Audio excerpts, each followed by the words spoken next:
Hello. I want to show you how to make this neat little Star Trek communicator with working flip lid accessory for your Star Trek woobles. You're going to need 3 yarns, a black, gold, and gray.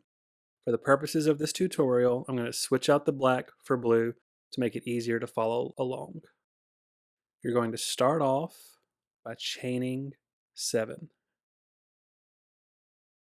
Starting in the second loop from your hook, and you're going to do 6 stitches into your chain. I'm going through both the loop and the back bump. Trick that I learned from the Not Trying blog, and I think it looks nice. I'm going to do that, but you don't necessarily have to do that for yours. Once you have your 6 stitches, cut your yarn, leave a long tail, and then fasten off. Next, in your gold yarn, you're going to chain 4, and then do 3 stitches into your chain.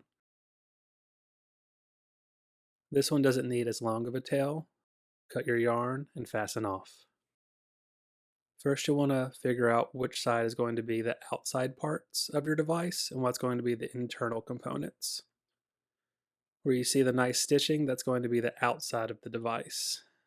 If you see the horizontal bars, that's going to be inside where you'll be hiding all your yarn. First, you'll thread one of the tails from your gold transponder lid, and you're going to count halfway and split the difference between the 3rd and 4th stitch. Now thread the other gold yarn tail and repeat the process on the other side. Tie a gentle double knot. You don't want this to be too tight because you need a little bit of give for the lid to work.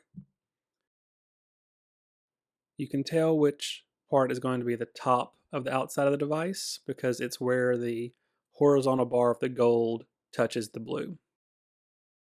With a short piece of gray yarn or scrap piece of gray yarn, go from the inside of the device up through the top of the device, embroider a single line. Tie a loose knot, and then you're going to whip stitch the device closed. Fold it to hide all of the knots, and then counting your stitches, line up 1, 2, 3. So with your long tail, you're just going to slowly whip stitch. You don't need to be too tight, just enough to close it up. You can use your needle to poke in any stray yarn. When you get to the 3rd loop, I just go through the outside loops because these are a bit of an angle, so it can be difficult to try and do the full stitch. And I'll go ahead and thread through underneath a stitch just to try and hide the yarn, and then whip stitch the other side closed. Once you do your final whip stitch, your whip stitch yarn tail and your original yarn tail should be next to each other. So you'll tie a knot in them and then hide those yarn tails in your piece. Trim up the excess yarn tails.